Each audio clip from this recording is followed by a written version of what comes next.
sempat sakit perut, terus muntah darah, begitu ke dokter. Udah hampir seminggu di rumah sakit, kejadian itu nggak sakit perut, nggak muntah darah. Nah, kalau udah seminggu di rumah sakit kayak gitu, apanya mau diperiksa? Kamu sebenarnya, jadi teman saya ini agak kesel. Kamu sebenarnya kenapa? Pas di rumah sakit seminggu full itu kamu nggak kenapa-napa. Assalamualaikum warahmatullahi wabarakatuh. Terima kasih sudah nonton video ini. Baik, kali ini saya akan membawakan kisah. Ini kisah kelanjutan satu video, yaitu video tentang teman saya. Videonya yang ini. Oke, jadi di video itu bercerita tentang anak teman saya yang tiba-tiba menjadi indigo. Nah, di video itu juga saya pernah bercerita kalau si anak ini udah keluar rumah sakit. Nah, dan ternyata ada cerita dan kisahnya keluar dari rumah sakit ini nih. Kemarin dulu deh kayaknya. Jadi teman saya ini ngabar ada permasalahan kepada anaknya ini. Dan dia mengatakan bahwa permasalahan ini tuh sepertinya bukan medis, tapi non medis. Gimana ceritanya? Cek.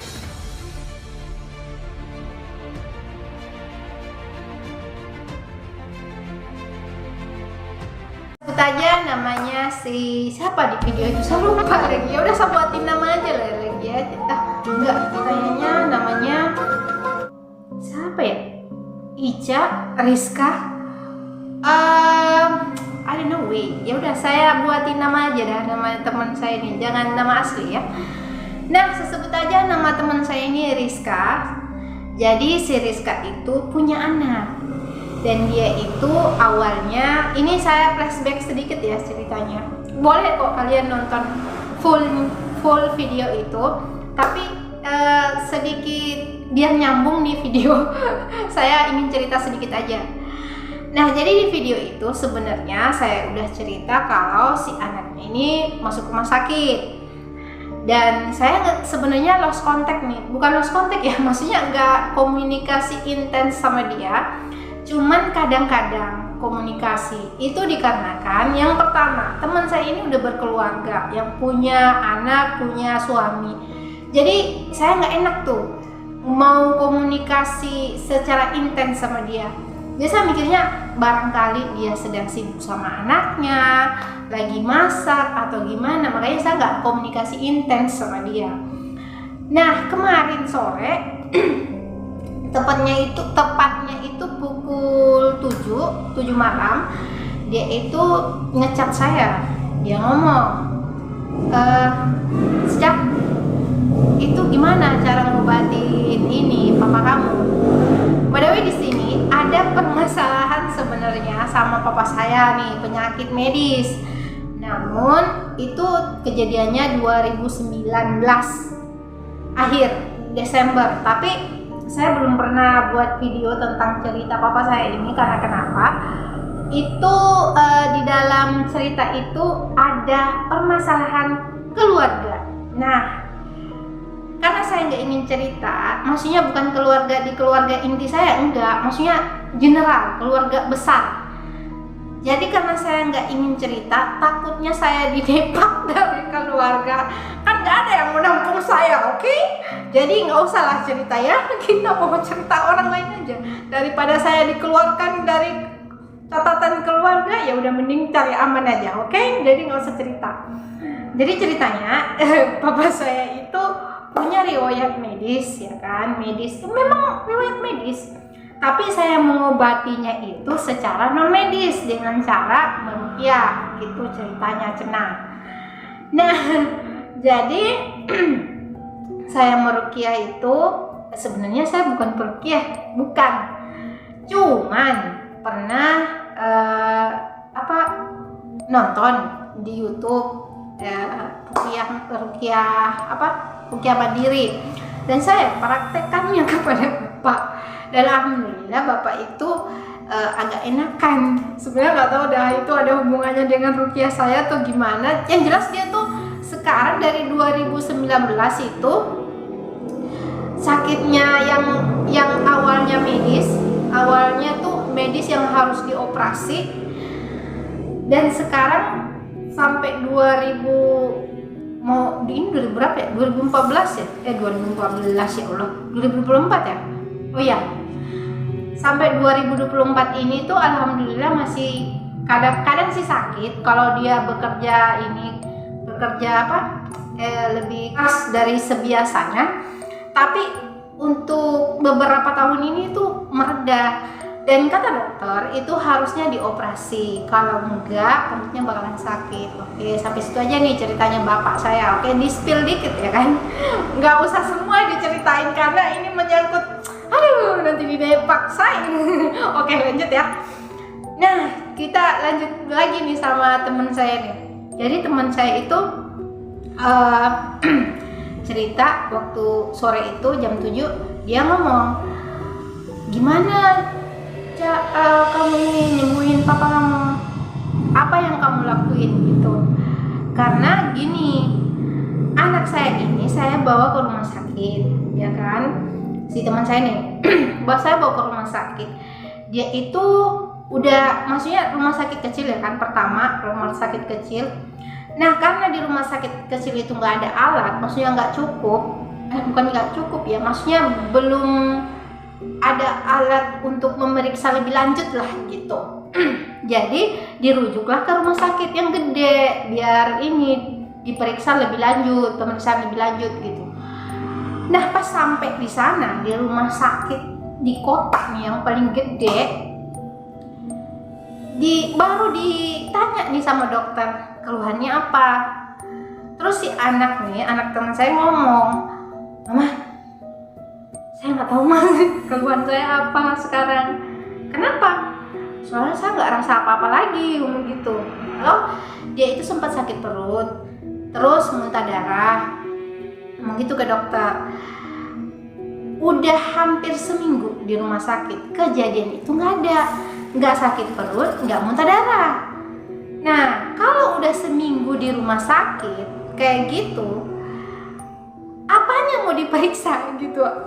Lalu apanya yang mau diperiksa? Karena nggak ada gejala yang diomongin kan, nggak ada sakit perut dan nggak ada muntah darah.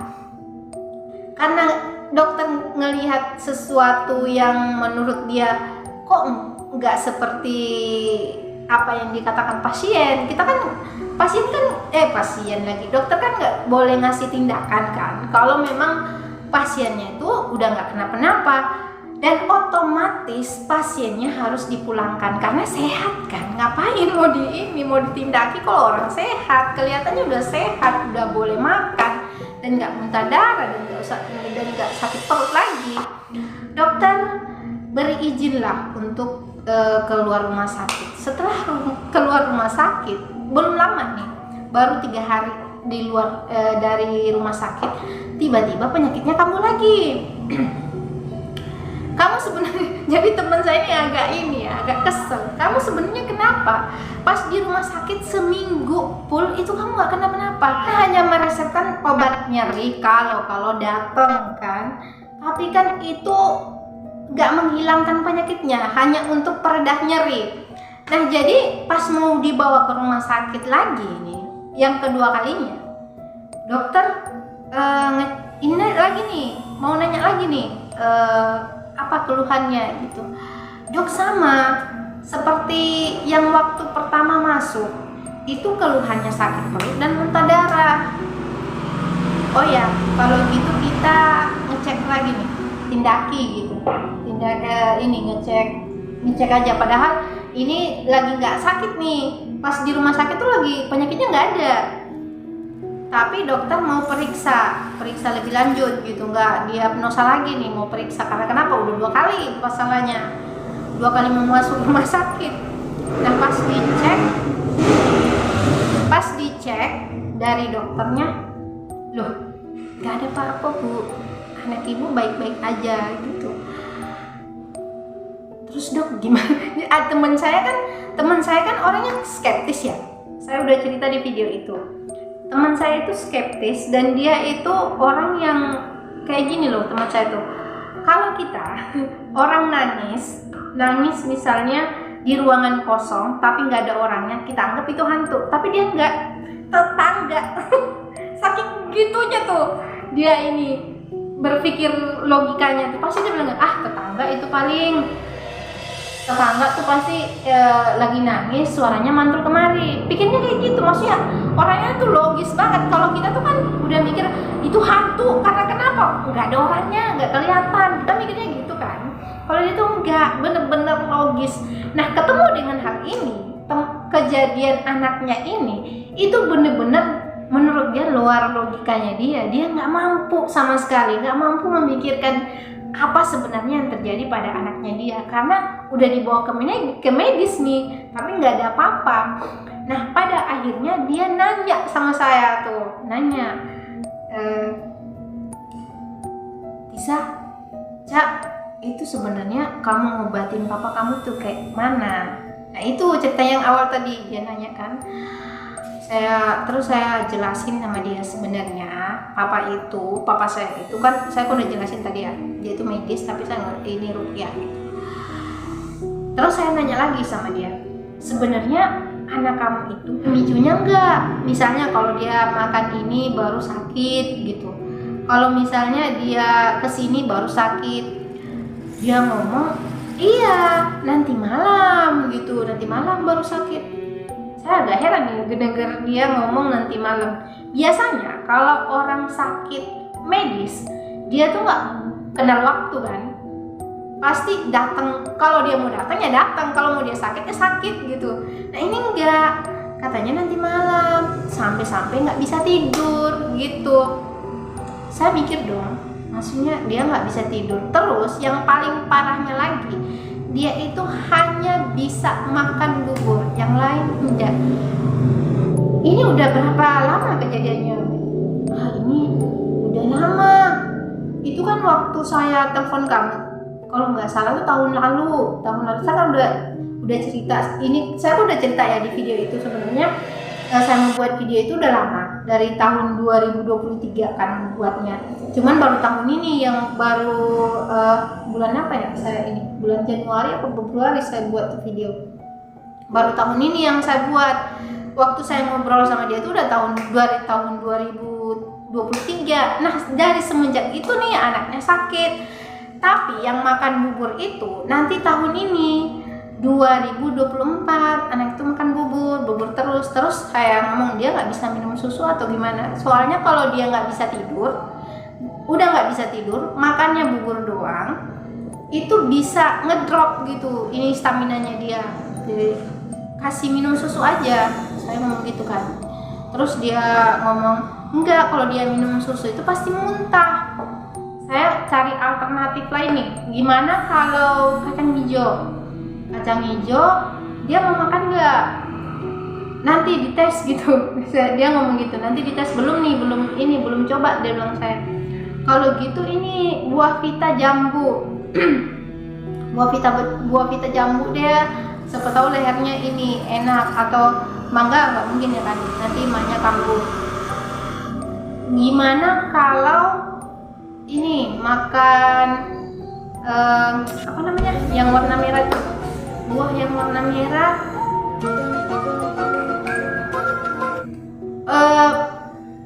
buah naga.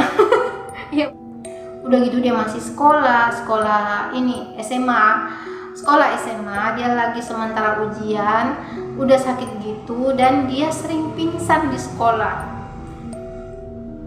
Teman saya ini bener-bener pusing, karena kenapa? Yang pertama, dia juga nggak ingin tinggal sama mamanya dia karena lagi sekolah. Ya, saya ngomong kenapa nggak dipindahin aja, katanya nggak mau, tetap tinggal sama si neneknya dia. Nah, pada awalnya saya ceritain di video saya itu, pada awalnya dia ini tinggal sama nenek buyutnya dia. Nah, sekarang itu lagi tinggal sama neneknya dia, bukan nenek buyutnya itu meninggal. Nah, sebenarnya di video yang saya ceritakan itu, nenek buyutnya semenjak nenek buyutnya meninggal, dia tuh kena sakit ini. Dari awal saya udah ngomong sama teman saya nih, kamu harus cepet-cepet ini deh, ruqyah anaknya kamu atau apalah gitu. Yang jelas karena kan di video itu kan dia udah cerita ya hal-hal yang dilihat anaknya dia. Fix saya ngomong ini ada yang ganggu dia, gangguan goib gitu. Nah, kebetulan teman saya ini adalah orang yang skeptis dengan hal masalah goib. Dia bawalah ke rumah sakit dan dicek nggak ada apa-apa. Makanya dia nanya sama saya. Sebenarnya saya awalnya juga gini ya, sebenarnya saya orangnya tuh skeptis juga. Aduh, saya paling bukannya nggak percaya ini ya goib, masalah goib. Tapi kalau masalah hantu, perhantuan dan jin, itu saya nggak yakin kalau mereka tuh bisa nyentuh manusia. Namun ada satu kejadian yang membuat saya, wah ya ini jin bisa ganggu manusia. Karena kenapa? Itu pada saat di rumah sakit. Saya nggak tahu, saya judul video itu apa yang maksudnya saya nggak tahu. Ada satu video yang saya buat itu tentang saya di rumah sakit. Nah, kejadian itulah yang membuat saya percaya kalau jin itu bisa ganggu manusia. Karena kenapa? Saya melihat secara langsung loh, di rumah sakit itu si anak itu udah dites bolak-balik sama sama perawat, diambil darahnya udah sampai 4 kali. Udah sampai 4 kali dites, diambil darahnya, udah dicek, udah mau habis dari ICU dipindahin ke ruangan. Pokoknya udah banyak itu, tapi tetap nggak ketahuan penyakitnya apa. Sampai-sampai mamanya tuh kesel sama sama perawat. Karena kenapa?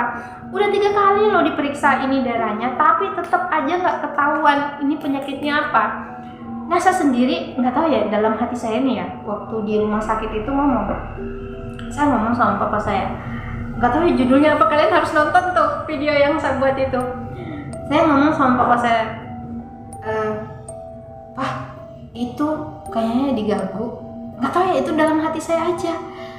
Ternyata nggak lama dari situ dia meninggal dunia. Kalian harus nonton dulu deh biar kalian paham apa yang saya omongin. Kalian nonton dulu video yang saya ini video ini kali. Saya cari dulu ya, mudah-mudahan saya dapat. Oke, sekian dulu cerita kali ini. Semoga kalian terhibur. Assalamualaikum warahmatullahi wabarakatuh. Dadah.